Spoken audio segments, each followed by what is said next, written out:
ये कहानी एक बुरे आदमी की है जिसने कॉलेज की एक स्टूडेंट को अपना घर रेंट पर दिया, लेकिन बदले में वो उस स्टूडेंट से कुछ ऐसा मांगता है जो सुनकर आपके होश उड़ जाएंगे। कहानी की शुरुआत फीमेल लीड पोनी से होती है जो हेनरी के घर जाती है, लेकिन उसे देखकर हेनरी दरवाजा बंद कर देता है क्योंकि वो एक चिड़चिड़ा आदमी था। हेनरी का ये बर्ताव देखकर पोनी वहाँ से जाने के बजाय हेनरी को बताती है उसके बेटे ने न्यूज़पेपर में एक आर्टिकल दिया था कि वो ऊपर वाला रूम रेंट पर देना चाहता है। ये सुनकर हेनरी तुरंत दरवाजा खोलकर पोनी को अंदर बुला लेता है। हेनरी पोनी को लेकर ऊपर जाता है जहाँ पोनी को एक पियानो नजर आता है। पियानो बहुत साफ था और ऐसा लग रहा था जैसे कोई इसे हाथ भी नहीं लगाता। पोनी को पियानो की तरफ जाते देख हेनरी कहता है पियानो के करीब जाने की कोशिश मत करना। फिर वो पोनी को रूम दिखाता है जो उसे बहुत पसंद आता है, लेकिन हेनरी को ये बात पसंद नहीं थी कि कोई उसके घर पर आकर रहे। हेनरी पूरी कोशिश करता है कि उसे पोनी को ये रूम रेंट पर ना देना पड़े, इसलिए वो पोनी को रेंट ज्यादा बताता है, जिस कारण पोनी को मजबूरन और घर देखने पड़ते हैं। पोनी जो भी घर देखती है उसे वो पसंद नहीं आता क्योंकि हेनरी के घर के मुकाबले में वो सब बहुत छोटे थे। वो अपने घर वापस चली जाती है जहाँ उसे फिर से वही पुराने काम करने पड़ते हैं जो उसे बिल्कुल पसंद नहीं थे। कुछ दिन बाद हमें पता चलता है पोनी का एक शादीशुदा आदमी से अफेयर है। पोनी अपने बॉयफ्रेंड के साथ थी जब उसे हेनरी की कॉल आती है जो उसे कहता है तुम मेरे घर रेंट पर रह सकती हो। ये सुनकर पोनी बहुत खुश होती है, लेकिन वो अपने बॉयफ्रेंड को छोड़कर नहीं जाना चाहती थी। पोनी के बॉयफ्रेंड को इस बात से कोई खास फर्क नहीं पड़ रहा था, इसलिए पोनी अपनी फैमिली को इस बारे में बताकर अकेली ही पेरिस चली जाती है जो उसके सपनों का शहर था। वो हेनरी के घर जाती है और उसे अपना घर रेंट पर देने के लिए थैंक यू कहती है, लेकिन हेनरी उसे बदले में एक बुक देता है जिसमें यहाँ रहने के बारे में रूल्स लिखे हुए थे। उन रूल्स में रात को जल्दी घर आना, ड्रिंक ना करना और तेज म्यूजिक ना सुनने के अलावा और भी बहुत कुछ था। ये रूल्स पढ़कर पोनी को अच्छा तो नहीं लगता, लेकिन वो यहाँ रहने के लिए इतना तो कर ही सकती थी। रात को अपना सामान अपने रूम में सेट करने के बाद जब पोनी नीचे जाती है तो उसे हेनरी की झगड़ों की आवाज सुनाई देती है। उसे पता चलता है हेनरी कॉल पर अपनी बहू के साथ लड़ रहा है। हेनरी की बातें सुनकर पोनी को लगता है हेनरी की अपनी बहू के साथ नहीं बनती, इसीलिए वो उसके साथ नहीं रहना चाहता था। पोनी को देखकर हेनरी उसे अपनी बहू के बारे में बताता है कि वो मेरे बेटे को मुझसे दूर ले गई, वरना वो तो मेरे साथ ही रहना चाहता था। हेनरी बताता है मेरी बहू चाहती है मैं यहाँ रहने के बजाय किसी ओल्ड होम में रहूं क्योंकि मैं अब बूढ़ा हो गया हूँ और उसके ख्याल में मेरा अब इस घर में कोई काम नहीं। एक दिन पोनी घर अकेली थी और वो बहुत बोर हो रही थी, तभी उसकी नजर उस पियानो पर पड़ती है जिसे हेनरी ने प्ले करने से मना किया था। पोनी का मानना था जो चीज गलत होती है वही काम करने में मजा आता है, इसलिए वो पियानो प्ले करने लगती है। पोनी ने बचपन में पियानो सीखा था, लेकिन फिर अपने कामों में बिजी होकर उसे कभी पियानो प्ले करने का टाइम ही नहीं मिला था। तभी वहाँ हेनरी आ जाता है जो उसे पियानो प्ले करता देखकर बहुत गुस्सा करता है और उसे घर छोड़कर जाने का कहता है। पोनी उससे माफी मांगती है तो सजा के तौर पर हेनरी उसे एडवांस रेंट देने का कहता है, पर पोनी के पास कोई पैसे नहीं थे क्योंकि उसने अभी कोई जॉब नहीं ढूंढी थी, इसलिए वो वापस जाने के लिए तैयारी करने लगती है, जो देखकर हेनरी को उस पर तरस आ जाता है और वो कहता है ठीक है तुम रेंट मत दो। हेनरी उसे कहता है रेंट ना देने के बदले तुम्हें मेरा एक काम करना होगा और अगर तुमने मेरा काम कर दिया तो मैं तुमसे 6 महीने का रेंट लिए बगैर तुम्हें यहाँ रहने दूंगा। ये सुनकर पोनी को थोड़ा अजीब लगता है, लेकिन वो उसे कुछ नहीं कहता। हेनरी कहता है मैं चाहता हूँ तुम मेरे बेटे की शादी तुड़वा दो। पोनी पूछती है कैसे, तो हेनरी कहता है तुम मेरे बेटे के करीब जाने की कोशिश करो, जिसके बारे में मेरी बहू को पता चलेगा तो वो शादी तोड़ देगी। पोनी कहती है अगर ऐसा होने के बजाय कुछ उल्टा हो गया फिर हम क्या करेंगे, जिस पर हेनरी कहता है मैं अपने बेटे को जानता हूँ, ऐसा कुछ नहीं होगा। वो पोनी से कहता है तुम्हें बस मेरे बेटे को अपनी तरफ अट्रैक्ट करना होगा, जिस पर पोनी कोई जवाब दिए बगैर वहाँ से उठकर बाहर चली जाती है। बाहर आने के बाद पोनी हेनरी की बात के बारे में सोचने लगती है कि वो हाँ कहे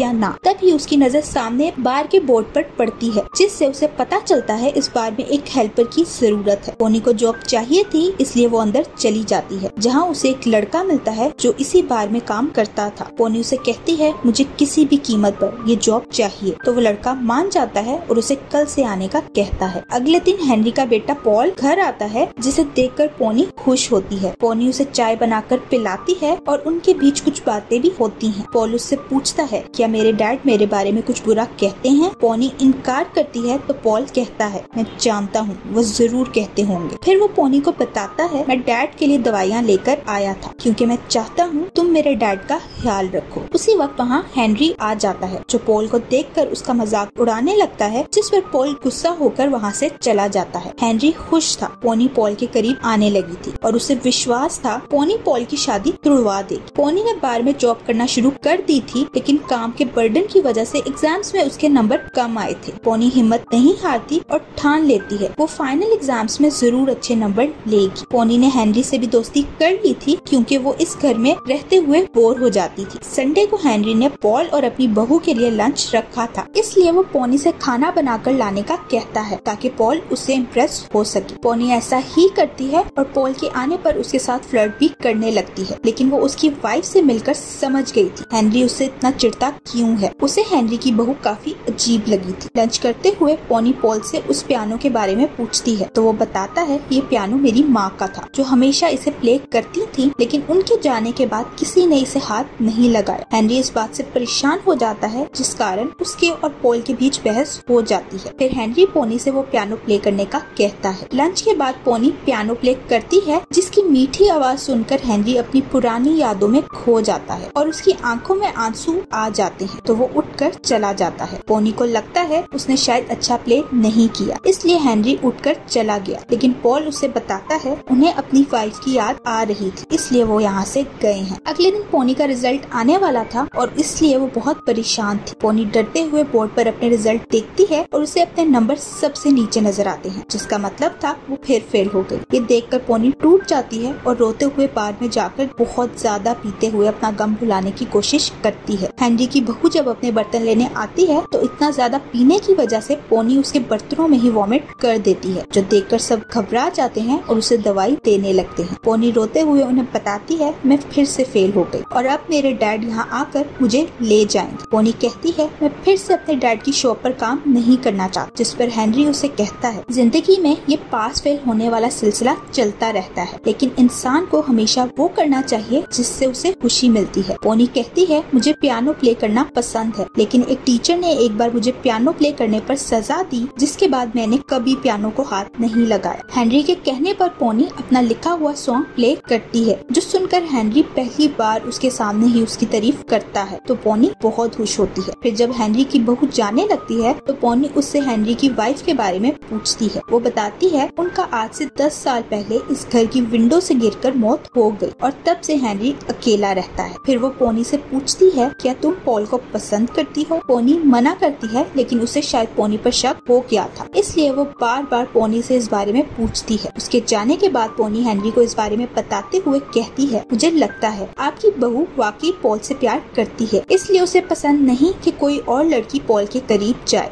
सुनकर हेनरी कहता है वो झूठ बोलती है, उसे सिर्फ पॉल के पैसे से प्यार है, इसीलिए अभी तक उसके साथ है। पोनी यह काम करने से मना कर देती है क्योंकि वो तो प्यार करने वालों को अलग नहीं कर सकती थी। हेनरी उसकी बात सुनकर कहता है अगर तुम ये नहीं कर सकती तो इस घर से चली जाओ। पोनी के पास अब कोई रास्ता नहीं था, इसीलिए वो अपने घर वापस चली जाती है। वो घर जाती है तो उसके डैड कहते हैं मैं जानता हूँ तुम फेल हो गई। पोनी उनसे झूठ बोलते हुए कहती है मैं पास हूँ, क्योंकि वो यहाँ हमेशा नहीं रहना चाहती थी। उसके ख्वाबों का शहर तो पेरिस था, इसीलिए अगले दिन वो वापस हेनरी के घर चली जाती है। वो फिर से हेनरी का काम करने के लिए मान जाती है क्योंकि वो ये शहर नहीं छोड़ना चाहती थी। वो हेनरी से पॉल के बारे में सारी जानकारी लेती है ताकि वो जल्दी काम खत्म कर सके। इधर हेनरी पोनी के लिए एक अच्छे फ्यूचर की तैयारी करने लगता है। वो पोनी के लिए लंदन स्कूल ऑफ म्यूजिक में एडमिशन के लिए फॉर्म फिल कर देता है, लेकिन जब पोनी को इस बारे में पता चलता है तो उसे गुस्सा आता है क्योंकि वो झूठे सपने नहीं देखना चाहती थी। अगले दिन पोनी उसी स्विमिंग पूल पर जाती है जहाँ पॉल हर वीक जाता था। पोनी को वहाँ देखकर पॉल हैरान होता है। पोनी भी स्विमिंग पूल में जाकर पॉल को अपनी तरफ खींचने लगती है। फिर वो दोनों एक साथ घर जाते हैं और पोनी वो सब चीजें करती है जो पॉल को पसंद थी। ये देखकर पॉल उसकी तरफ अट्रैक्ट होने लगता है। पॉल पोनी को लाइक करने लगा था, लेकिन वो नहीं जानता था ये सब सिर्फ एक ड्रामा है। पोनी पॉल से कहती है मैं तुम्हें डेट करना चाहती हूँ, जिस पर पॉल कहता है मैं ये नहीं कर सकता क्योंकि पोनी उससे बहुत छोटी है। ये सुनकर पोनी को खुद से नफरत होने लगती है क्योंकि उसे एक बार फिर ये लग रहा था वो बहुत गलत कर रही है। लेकिन हेनरी उसे कहता है पॉल तुम्हें मैसेज जरूर करेगा, इसलिए तुम सिर्फ उसकी शादी तोड़ने पर ध्यान दो। अगले दिन पोनी को पॉल का मैसेज मिलता है जो उसे बताता है मैं तुम्हारे साथ रिलेशनशिप रखने के लिए तैयार हूँ। पॉल पोनी के साथ एक क्लब में जाता है जहाँ वो दोनों खूब मस्ती करते हैं। क्लब से बाहर आकर पोनी पॉल को अपनी कहानी बताती है और इसी बीच वो पॉल को किस भी करती है। पोनी के जाने के बाद पॉल सोचता है अब वो पोनी के साथ साथ ही रहेगा। लेकिन जब वो घर जाता है तो उसकी पत्नी उससे सारी रात बाहर रहने के बारे में पूछती है, जिस पर पॉल उससे झूठ बोलता है, लेकिन उसकी पत्नी को उस पर शक होने लगता है। फिर उसे पॉल की कार में पोनी की जैकेट भी मिल जाती है, जो सबूत था वो सारी रात किसी लड़की के साथ रहा है। इधर हेनरी को इस बारे में पता चलता है तो वो पोनी को भी बताता है और उसे थैंक यू बोलता है। हेनरी पोनी को लंदन स्कूल ऑफ म्यूजिक का एप्लीकेशन फॉर्म देता है और उसे बताता है, मैंने वहाँ काम करने वाले एक प्रोफेसर से तुम्हारी सिफारिश भी की है। वो पोनी से कहता है, अब तुम्हें बस मेहनत करके अगले साल होने वाले एंट्रेंस एग्जाम को पास करना होगा। पॉल पागलों की तरह दिन रात पोनी को कॉल करता है, लेकिन पोनी उसे कोई जवाब नहीं देती। इसलिए पॉल एक दिन पोनी के काम करने वाली जगह पर पहुंच जाता है तो पोनी उसे बताती है उसने पॉल के साथ जो भी किया वो सिर्फ एक गलती थी। वो कहती है, मैं अब किसी